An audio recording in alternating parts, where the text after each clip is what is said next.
Rumah itu berdiri di ujung Langgir Wetan, seperti gigi busuk yang sengaja dibiarkan agar orang ingat rasa sakit. Cat dindingnya mengelupas, bukan karena usia semata, melainkan karena ia terlalu sering menyerap air mata. Malam-malam di sana tak pernah benar-benar gelap.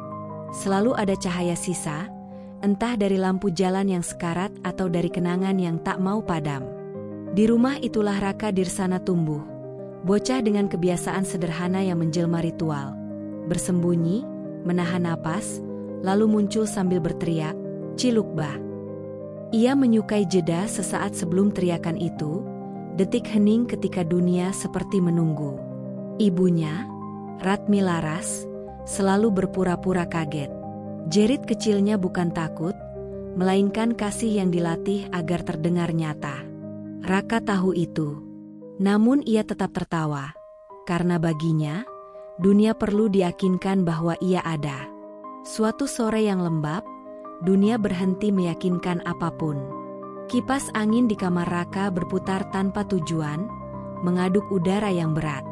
Jam dinding menggantung miring, jarumnya macet di angka yang tak lagi penting. Raka ditemukan terbaring di lantai, wajahnya tenang seperti sedang menunggu giliran bermain. Tidak ada luka yang menjelaskan apapun. Tidak ada jeritan yang tersisa di dinding. Hanya sunyi yang terlalu rapi, sunyi yang menyembunyikan sesuatu. Ratmi jatuh di ambang pintu kamar itu.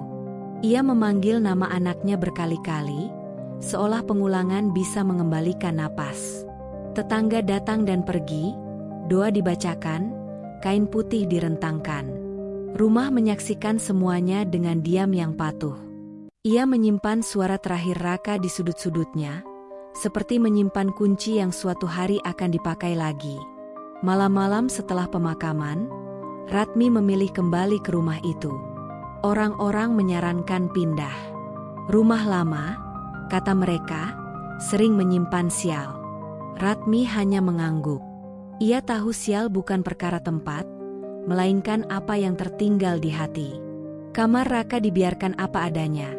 Tempat tidur kecil dengan spray biru, rak mainan kayu, dan lemari tua yang pintunya selalu sedikit terbuka.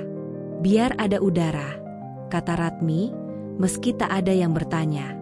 Malam pertama, Ratmi masuk ke kamar itu tanpa menyalakan lampu. Ia berdiri lama, mendengarkan rumah bernapas.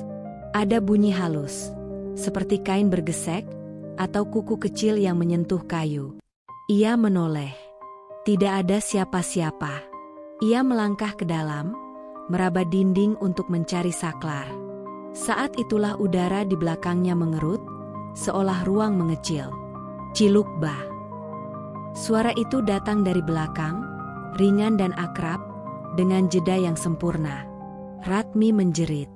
Jeritan itu berlari keluar kamar, menabrak lorong, jatuh di ruang tamu, lalu mati di pintu depan. Ratmi tersungkur. Napasnya pecah-pecah, tubuhnya gemetar seperti kain basah. Ia tidak berani menoleh. Ia tahu, dalam hidupnya, ada suara yang hanya satu kali seharusnya terdengar. Pagi datang dengan cahaya pucat. Ratmi meyakinkan diri bahwa malam bermain-main dengan ingatan. Ia membersihkan rumah, membuka jendela, menata ulang rak. Ia menutup pintu kamar Raka rapat-rapat, memutar kunci sampai berbunyi klik. Cukup, katanya pelan, entah pada siapa. Rumah menjawab dengan derit kayu yang sopan. Sore itu, kunci tergeletak di lantai lorong. Ratmi memungutnya, jantungnya berdebar. Pintu kamar Raka terbuka sedikit, sama seperti dulu. Ia tidak masuk. Ia tidak menoleh. Ia melewati pintu itu sambil menahan napas, seperti bocah yang takut kalah main. Malam turun dengan cepat, membawa dingin yang tak biasa.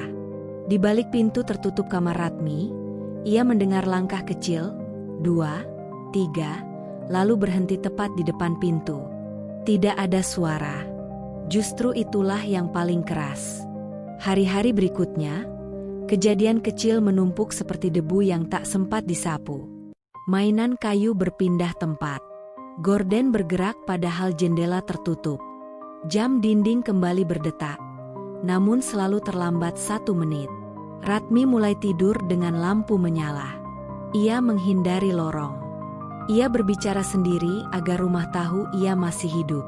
Malam ke-7, Ratmi terbangun oleh bisikan yang nyaris tak terdengar. Bukan kata, melainkan tarikan napas yang ditahan terlalu lama. Ia bangun, berjalan pelan, dan berdiri di depan kamar Raka. Pintu itu terbuka lebih lebar dari biasanya. Lemari di dalamnya, lemari tua dengan cermin buram, menganga sedikit, seperti mulut yang siap bercerita. Ratmi merasakan sesuatu di belakangnya. Bukan sentuhan, melainkan kehadiran. Udara menjadi dingin, namun bau yang tercium justru hangat, bau sabun anak-anak yang dulu dipakai Raka. Ia ingin lari, tapi kaki-kakinya menolak.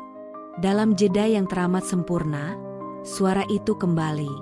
"Cilukba!" Ratmi berteriak, namun kali ini jeritannya patah. Ia berlari keluar rumah, tanpa sandal, tanpa menoleh. Tetangga menemukannya di bawah lampu jalan, menangis dan tertawa bergantian seperti orang yang kehilangan arah. Ia berkata ada yang bermain di rumahnya. Orang-orang saling pandang. Anak-anak berhenti berisik. Malam menyimpan rahasia dengan rapat. Keesokan paginya, Ratmi kembali dengan langkah ragu. Pintu depan terbuka. Di ruang tamu, mainan kayu Raka tersusun rapi, membentuk lingkaran kecil. Di tengahnya, kunci kamar tergeletak, mengilap seperti baru dipoles. Ratmi menutup mata. Ia tahu rumah itu tidak marah. Ia hanya ingin ditemani. Di kamar Raka, lemari tertutup rapat. Cermin buramnya memantulkan bayangan Ratmi yang lebih tua dari kemarin. Saat ia melangkah mundur, cermin itu berembun, membentuk 2 kata yang dikenalnya sejak dunia masih ramah. Cilukba. Rumah itu menyimpan suara. Dan suara itu, pelan-pelan, belajar bagaimana caranya bertahan. Sejak malam embun di cermin itu, Ratmi Laras tak lagi berani menyebut nama anaknya dengan suara keras. Nama, ia tahu sekarang, adalah panggilan. Dan setiap panggilan adalah pintu. Ia hidup seperti tamu di rumahnya sendiri. Langkahnya diukur, napasnya disimpan.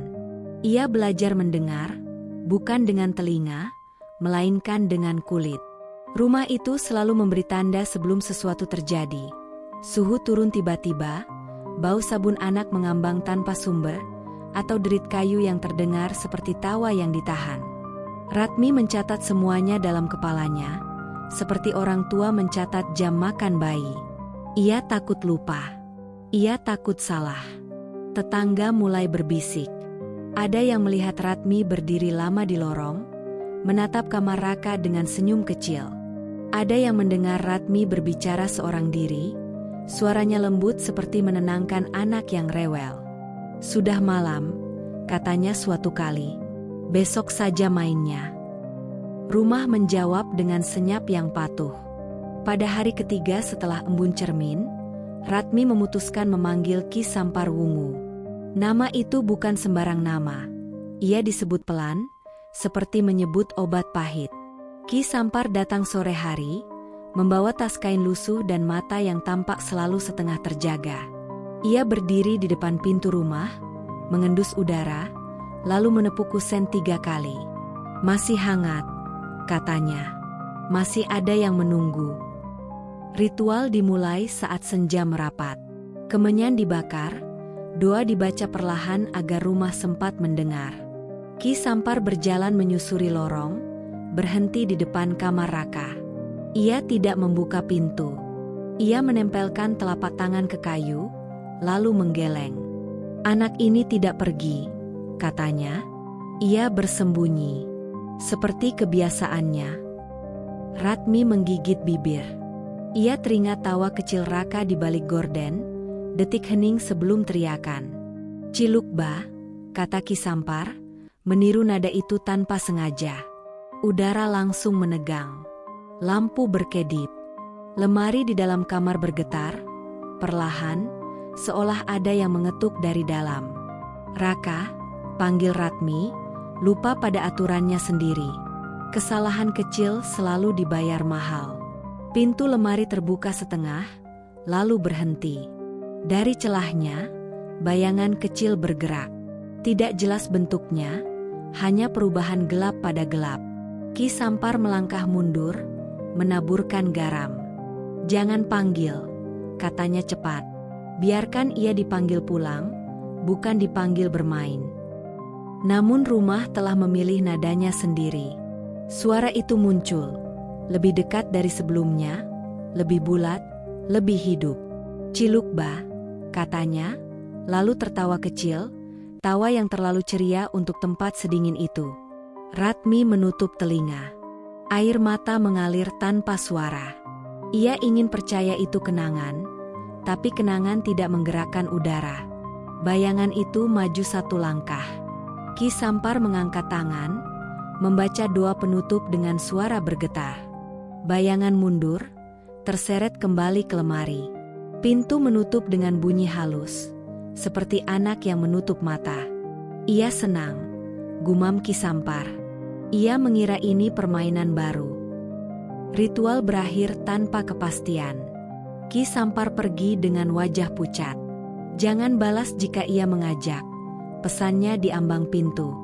"Yang bermain akan diajak lebih jauh." Ratmi mengangguk, meski ia tahu rumah tak pernah bertanya sebelum mengambil. Malam itu, Ratmi mencoba tidur. Ia mematikan lampu untuk pertama kalinya. Gelap menekan, namun ia bertahan. Ia menghitung napas. 1, 2. Dari lorong, terdengar langkah kecil. "Berhenti, Sun." Ratmi menahan diri untuk tidak menjawab ketika suara itu berbisik. "Ibu." Pagi datang dengan kejutan yang rapi. Di ruang tamu, mainan kayu tersusun membentuk garis, seperti petak umpet. Di ujungnya, tepat di depan kamar Ratmi, sepasang sandal kecil terletak rapi. Ratmi terduduk. Ia ingat sandal itu dikuburkan bersama Raka. Ingatan adalah pintu lain. Hari-hari berikutnya, permainan menjadi lebih cerdas. Lemari menutup saat Ratmi mendekat. Cermin tak lagi berembun, tapi memantulkan bayangan yang terlambat sepersekian detik. Kadang Ratmi melihat dirinya tersenyum sebelum ia sempat tersenyum. Rumah belajar meniru. Suatu sore, Ratmi menemukan secari kertas di meja makan. Coretan anak-anak, miring, dengan satu kata, "Cilukba." Tinta masih basah. Ratmi berdiri lama, lalu tertawa kecil, tawa yang terdengar asing di telinganya sendiri. "Lucu," katanya, suara itu keluar begitu saja. Di balik lorong, ada tawa yang menimpali. Malam itu, Ratmi berdiri di depan kamar Raka. Pintu tertutup. Lemari di dalamnya senyap. Ia menarik napas, lalu mengetuk pelan, sekali. "Satu kali saja," katanya, entah bernegosiasi dengan siapa. Rumah tidak menjawab. Ia membuka pintu. Udara dingin menyambutnya seperti pelukan. Di dalam, kamar itu tampak sama, namun terasa lebih kecil. Lemari terbuka sedikit. Ratmi melangkah masuk. "Ibu di sini," katanya, suara bergetar. Dari balik lemari, suara kecil menyahut, manja dan ceria, "Giliran ibu." Ratmi tersenyum. Senyum itu tidak sampai ke matanya. Di lorong, jam dinding berdetak kembali, kali ini tepat. Lampu ruang tamu menyala dan mati sendiri. Rumah menutup pintu depan dengan bunyi klik yang sopan. Di dalam kamar, permainan dimulai lagi, dengan aturan baru yang tak tertulis. Siapa yang menjawab, ikut bersembunyi. Dan rumah, seperti biasa, menyimpan suara. Kali ini, lebih dari satu.